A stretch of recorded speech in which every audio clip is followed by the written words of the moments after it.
Hey, welcome to the process. My name is Dr. John Bush. This is lesson 77. We are still, continuing 2015 to 20 deep look at PPR draft positions. Been looking at preseason ADPs versus end of the season fantasy points per game, kind of wake us up a little bit that it's not a perfect correlation, not even close, but trying different ways to establish some foundations to approach this conundrum here of the fantasy football draft. This is part 8, uncertainty levels versus end of season fantasy point predictions. In other words, can we predict based not on the ADP as much? There is ADP, but the uncertainty preseason versus the end of the season prediction. In other words, can uncertainty be a variable used for predictions and to help us in the draft? One hopes the answer is yes, but just hopes are not enough. We're actually going to do some heavy statistical testing. Okay, so it's going to get a little deep, but that's fine because we've got to go that depth if we're going to help you win your fantasy football drafts here. This is kind of a video textbook here. Trying to be as comprehensive as I can on that, and there are aspects that apply to Dynasty, and certainly a lot of it is redraft because I do much more redraft than Dynasty. Okay, first is the quarterback position, and I extended this out a little bit to show you the data kind of in a raw form. And so we have position, then we have the first year 2015, and it's the ADP. So this is preseason ADP, preseason uncertainty levels, and I just grouped it into the highest, the lowest, and the mid. Okay, so notice low is green, mid is blue, and high is red. So, and then at the end of the season, what was the fantasy points per game produced here? I did this for 2016, 17, 18, 19, and 20. So was that 6 years? Okay, so what you don't see is then I grouped across the 6 years all the quarterbacks in the top 12 ADP preseason that were low compared to other mid or high. Okay. And so what we end up getting is when I say quarterback top 12 low uncertainty, this is the end of the season. So this is preseason top 12, preseason uncertainty levels low. Okay, and purple is high fantasy points, and yellow is the bottom fantasy points. And then there's quarterback, top 12, other levels of uncertainty, mid or high. Okay, so what does those populations look like? Well, something intriguing to me is take a look that at the upper level of the low uncertainty quarterbacks, we're getting more points up to about right there. Notice with the higher uncertainty, our extreme values is about there. So at the extremes, best case scenario, you're getting 3-4 points per game more. Even though they're ADP top 12, people are yes, no, whatever. The uncertainty is showing us that at least at the upper end, there are some point differences. So that was intriguing, I thought. But the scary thing is take a look here at the bottom end we were actually getting poor production here. So we have good production here. We have much poorer production versus the mid and the high here. So that kind of clouds the issue, even though the exact average, here's the average here, is much higher. The low is the low. So and you can see the population is much more extreme in the max and the min than with the top 12 mid and high. So there's mixed results here in looking at the population. And so what do? Well, we apply a statistical analysis. Part one is called an ANOVA, which is a way to look at the variance and ask the question, is there a difference in the two populations? And so when I say the word treatment, I say treatment A, that is the top 12 low uncertainty. I'll put low here. And this is B, is the top 12 high or mid uncertainty. And sure enough, the median end of season fantasy points was 20 versus 18.6. So on average, we're gaining. So the question becomes, is that real or is that due to chance? Okay. Some people may not follow through, but we have to. Okay. And so we look at the one-way ANOVA of our treatments, and the probability that this is due to chance is 25. And that is way above 5%, which is the level we're going to live with of being wrong. This says we got a 25% chance of being wrong. Even though there's a trend, there's a tendency, okay? Statistically, we probably don't have enough sample size, and there's hellacious variation. If you saw the box and whisker data I showed you before. So I think that contributes to the fact that ANOVA's saying you can't believe this.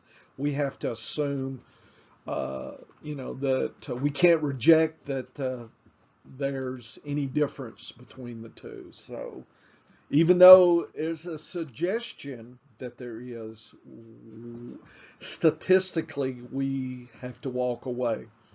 But just in the back of your mind, just think about that a little bit. So we now move to running backs, and I gathered the data just like you saw with the quarterbacks, but I just didn't show you that slide because I don't think it's important.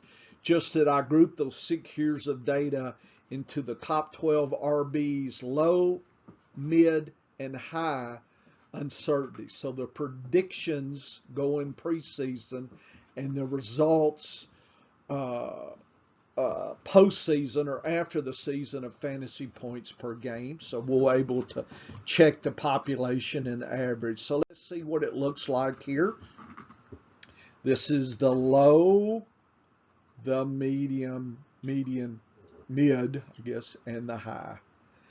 So right away, it doesn't look like there's a big difference other than, again, at the upper levels, it looks like the highest RBs that are producing close to 30 points per game to 25, they're going to be in the low.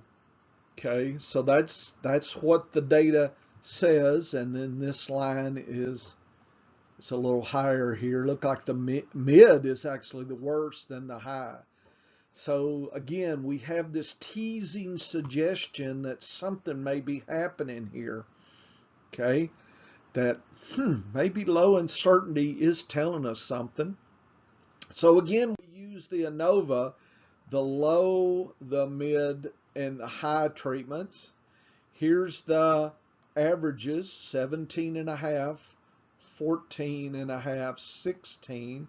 Even though there's a 1.5 per game difference and the low is higher, 28% p-value, we have to walk away and say they're all the same. Even though there's a suggestion that it's not, we don't have enough probably data to walk away here, and the population's probably a lot more variation than we would like. So just remembering stats, variation is not necessarily our friend, and you've got to have a high enough sample number. So as the years go by, I will gather more and come back and visit this. But right now, even though there's a suggestion, a hint that something's there, we can't really statistically say that that hint is real and not by randomness. So you know, we want to tease it out. So we're struck out with QBs, RBs here. And this is 13 to 24th RBs. We did the same thing. Here's the populations. And boy, it looks like it's a stepping stone from low, mid, and high. But look at the variation of the high, which is what we would predict. So that makes me feel good that when my methods to predict uncertainty, the low is the actual population is much shorter, the highs and the max and min versus the high running backs in this population, 13 to 20. So that makes me feel good that at least there is something about this that is saying, you know, when I say something's high uncertainty in this range, that there is a low floor. Good ceiling, but low floor.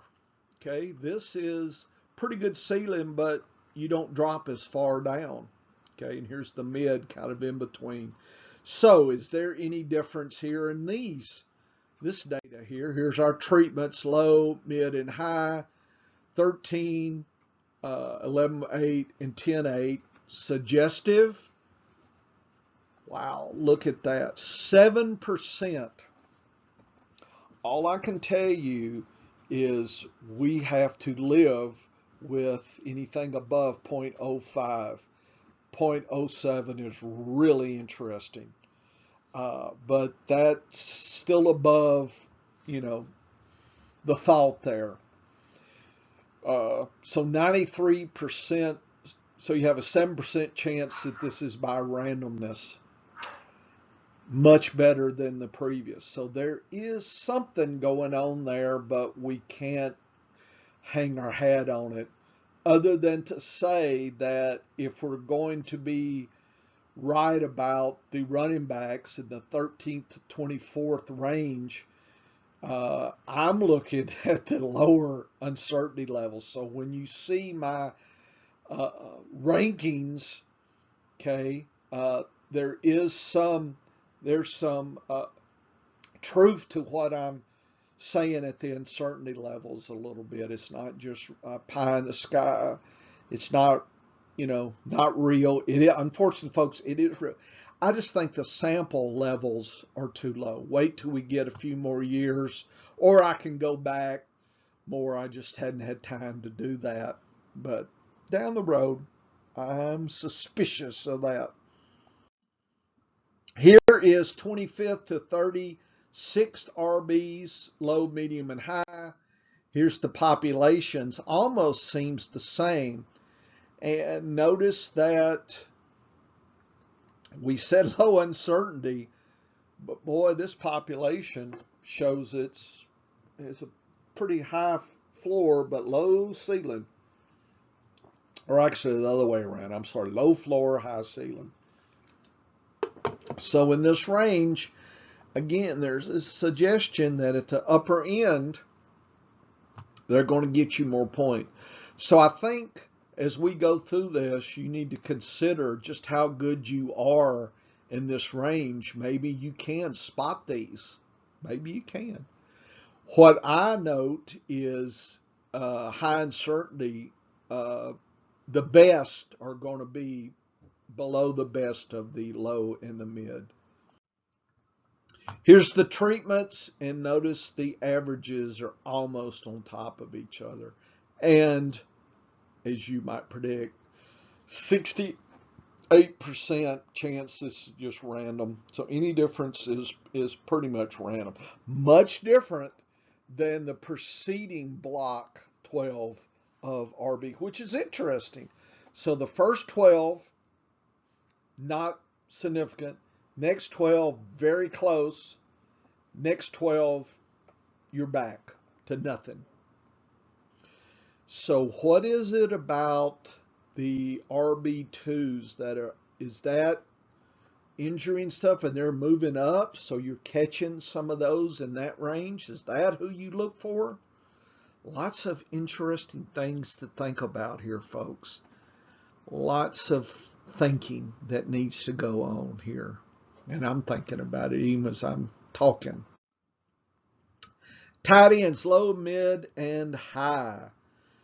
Okay, what do we got going here? Look at the population.